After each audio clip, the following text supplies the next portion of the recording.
and I am just Yeah. going to get my Yeah. notes about it. Yeah. Thank you. Yeah. Okay. So thank you, Mr. Mayor, and good evening, Council. So the hamlet growth areas, I think there is only one issue that's still pending, and basically it's about the Foothills County in specific. The TAC members, they have talked about it and discussed it many times, and the county has raised some concerns that because they haven't done their planning in the past, so they were unable to identify their hamlet growth areas. And it was through the discussion, everyone agreed that the county would, the board would support them for 3 future hamlet growth areas. But the county, and we pushed for locations early in the process. The county was unable to identify what are those locations and where are they. And they said, well, we haven't made that decision earlier, and we don't have time right now to go through that process, and would like to get exemptions from CMRB that the location should not be part of the process. Whatever location we will identify in the future should be approved automatically by the board.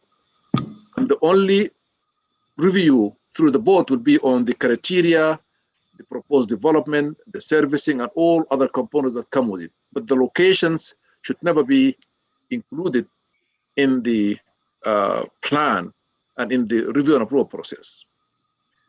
So we have agreed with TAC that there was no options, and we sent it to the board. The board discussed it and rejected the idea. And the city, of course, led the discussion, and I think Mr. Mayor as well made a great comments, and they put the county on the spot, and the county could not provide rationale as to why they cannot bring forward in the future the 3 locations for the hamlet growth areas to the board for review and discussions. And then the board rejected the idea and sent it back to TAC. And TAC, we met twice. And we talked about it, and we talked about it, and we could not come to any resolution. And it's coming back to the board with the same proposal. There's no any change. Either the board will accept the fact that the county should be exempted, or will reject it, and then the county has to go through the process. We could not come up with a third option in between. And so right now, and again, I mean, like the mayor said at that meeting, for sure, we wanted the county to provide us with rationale as to why they were that exemption. And even at TAG meeting, they could not present any rationale as to why. All they say, they talk about their big concerns about the whole plan and about the regional planning and the red tapes and the problems, but they could not share with us any specific concerns about why they don't want the board to be involved in making decision about these 3 locations. And so now it's going to be presented to the board the same way as it was presented last time. So I'll jump in because Jordan and Jamie and Jonathan are with us now. And, I think, and Jamie, can you just, or Jordan, clarify that, can any of our council members sit in on this upcoming meeting, the board meetings? Of course, Your Worship. All of our meetings are held in public. Right. So either able to join the meeting, either through the link that gets sent out to the participants. However, they would not be able to participate at the board meeting. That would only be either yourself, Your Worship, or your delegate. And I'm sorry, I'm not able to turn my camera on for some reason, so my apologies. But yeah, anyone would be able to watch either online or well, you can at least hear the discussion, right? Like that's the important piece, is to listen to the debate that's going back and forth on the hamlet growth areas and the small employment areas. So those are the 2 kind of big ones that are being thrown around right now that we need to get some clarification on. So if you're able to, that board meeting is on Friday, right? Correct. Thank you. Now, I'll just hand it over to you, Jordan. Floor is yours. Thank you very much, Your Worship. And thank you very much, members of council. We are happy here to present kind of the updated policies since we were last here in February. Knowing that you have a full agenda and to respect your time, I think what we'll do is we'll jump right into the presentation on slide 13.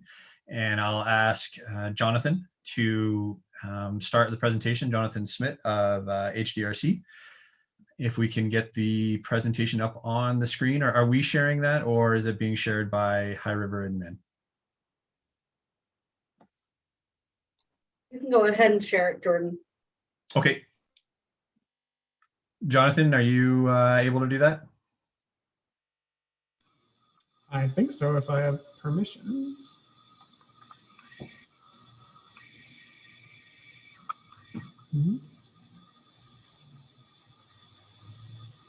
Fantastic.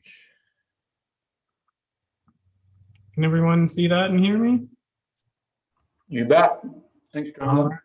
This is an expedited explanation of the changes. Just went through it in Okotoks in about 5 minutes, so you get the expedited version so we can discuss things. So as you may know, there's 3 fundamental strategies that guide the growth plan. One is a focus on compact mixed-use developments, what we call place types.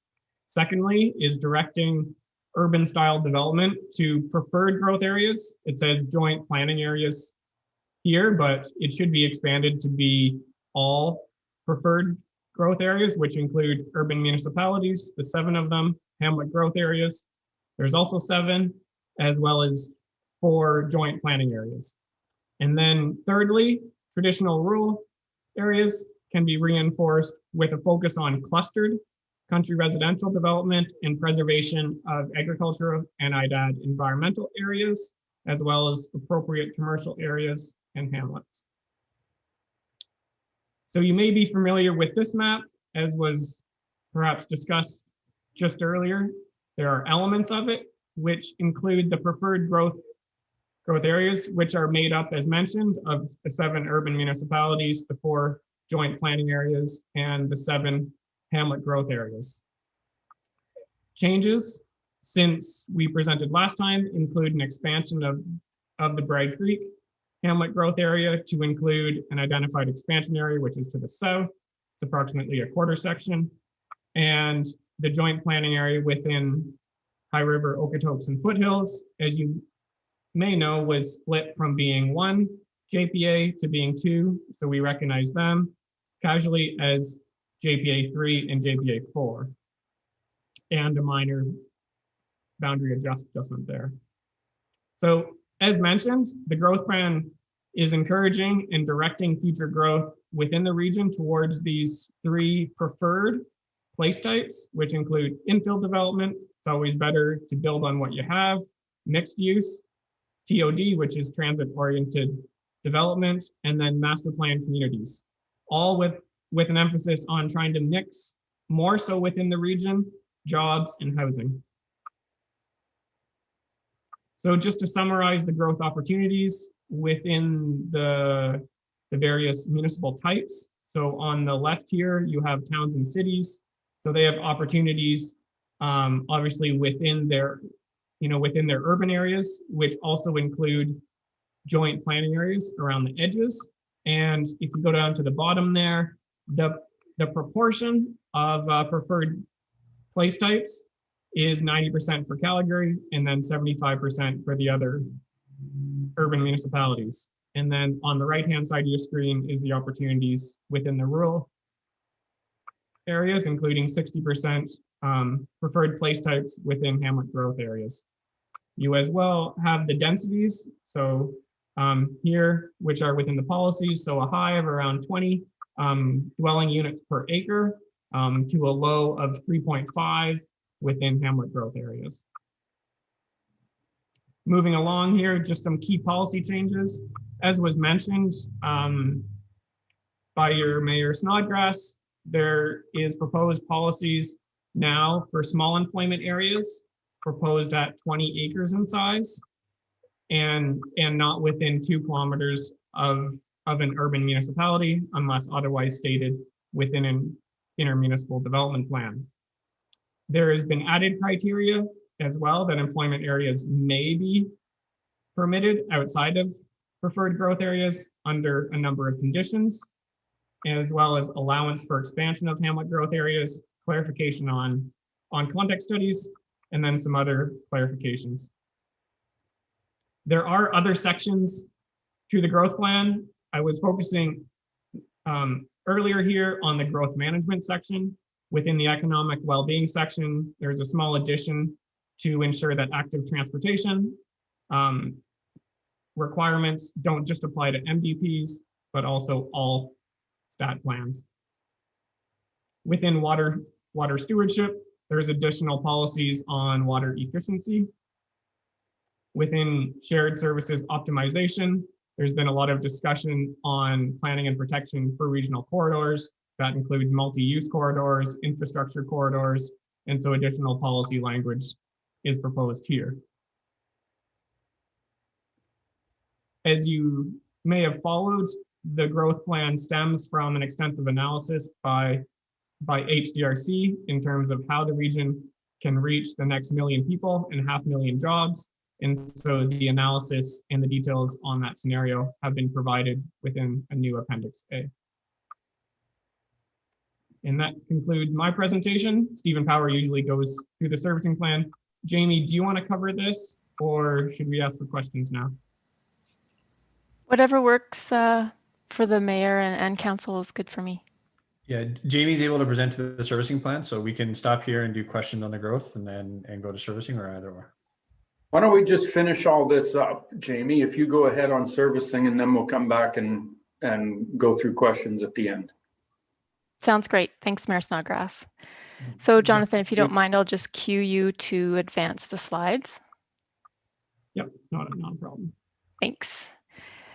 So a few key components of the servicing plan includes that we recognize the preferred growth areas as identified in the growth plan are also priority servicing areas. And so that's how we will focus our efforts moving forward in the implementation of the growth plan. Another key component is that there is a commitment from member municipalities to together find cost-effective and efficient servicing solutions for growth that aligns with the growth plan. So again, the regulation and the direction from the board is that we are to be diligent with time and energy of the municipalities and the board. And so we're trying to focus on those areas that are key to moving forward in the region on servicing matters. Next slide, please. The servicing plan is written around 3 key pillars. The first being servicing priorities, and again, those direct back to those preferred growth areas and the growth plan itself. Working groups are a key part of the pillars, as well as means to implement those servicing priorities. And the third pillar being that the board really values evidence-based decision-making and ensuring that collaboration and data sharing and information sharing is happening throughout the region. And then all of those 3 pillars will move into the action phase, where we look into some of those future studies, collaborative frameworks as they come up, agreements, etc. Next slide, please. The servicing plan also identifies servicing priorities, and this is a part of, again, the regulation requirements. The regulation said that we may determine what kind of services are best collaborated around, and the board determined that transportation and transit, long-term water strategy, water, wastewater utilities, stormwater management, and recreation were areas of interest in terms of collaboration on servicing matters. And so the servicing plan reflects that as well. Next slide, please. Around transportation and transit priorities, I'll just go through those 5 areas, some of the highlights. Those context studies that are required as part of the growth plan in the joint planning areas, those information would be a big key component of the transit and transportation priorities moving forward. But as you know, a lot of work has happened over the last few years around the South and East Calgary Regional Transportation study, as well as the North, and then some study around transit as well. So taking that information and moving it into the future, we're looking at a regional transit and transportation master plan. And that would include information going into the regional model, knitting together those context studies that will happen as part of the joint planning areas, and addressing corridors that are not included in those context studies, and a focus on being multimodal, again, including transit and walkability, etc. Another component of that was that they were going to connect with corridors and economic development, because those are found to be quite supportive of each other in terms of the transportation often goes along with the regional economic corridor. So those often happen together. Next slide, please. Long-term water strategy priorities. This is has a lot more information into it, and a number of priorities, because this is a key component of what makes us very common is the watersheds that we find ourselves in and the water situation. So a few key components there: watershed planning, water use and efficiencies, opportunities for learning that come through various studies, not only from municipalities, but the context studies around those joint planning areas, and that the working group that has been established, which you may have referred to or heard referred to as the water table, that it continue as a working group and update some of the work that has happened so far, knowing what we know now about the growth plan and some of those areas that we're focusing growth in the future as a region. And again, to include external resources as and when appropriate. Next slide, please. Around water and wastewater utility priorities, the note was really just that we're looking at very much a sub-regional servicing approach at this time. The life of the servicing plan is meant to be 5 years, and it would be revisited by the board in 5 years. And so in that time period, as we're getting our feet under ourselves in terms of how growth happens and all of the various studies that will happen as part of the implementation of the growth plan, it seems that sub-regional servicing is the approach or the best way to move forward in this time period. Next slide, please. Stormwater priorities are also identified in the servicing plan.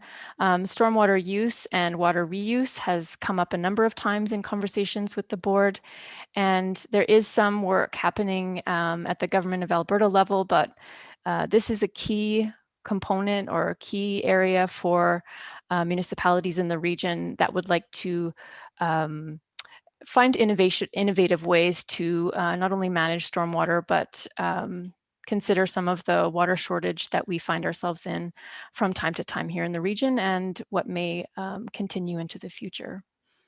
Again, in terms of priorities, coordinating with regional stakeholders and building on some examples in the region of leadership and collaborative servicing solutions.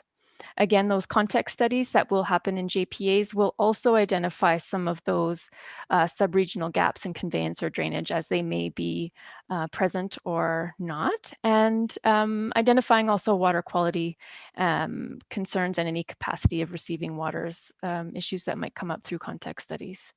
Next slide, please. Finally, the region had identified recreation as an area of collaboration potentially in the future, and a number of background study as well as some policy originally found itself in the growth plan, has since been moved to the servicing plan. And essentially that moving forward, the region would like to continue to work together on a case-by-case basis through working groups for growth that aligns with the growth plan. I think that brings us to the end, if I'm correct, of these slides. Oh, and the implementation, excuse me. Yes, so the working groups are a key component of the implementation of the servicing plan going forward.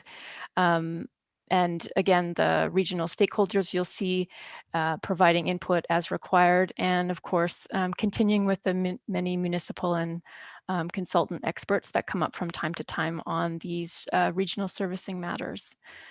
And next slide. I think that's it. Yep. Great.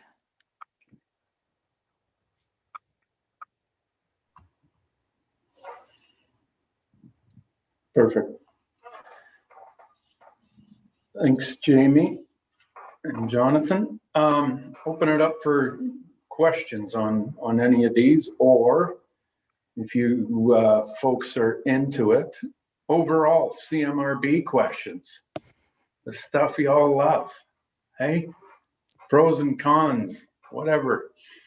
Anybody that's got questions or concerns, it's all, here's the professionals available to you. I'm not it.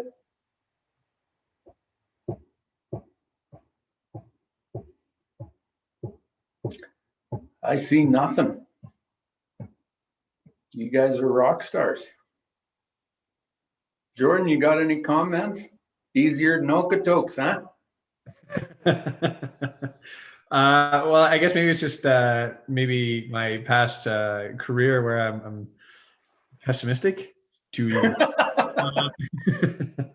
So I just want to say thank you so much. If you think of any questions or comments or concerns after, please never hesitate to reach out to us, email or however. We're always happy to help and want to make sure that, you know, while we work, you know, very often with Councillor Kinghorn and Mayor Snodgrass, that the entire council is very aware of what we're doing, and we're always happy to do that.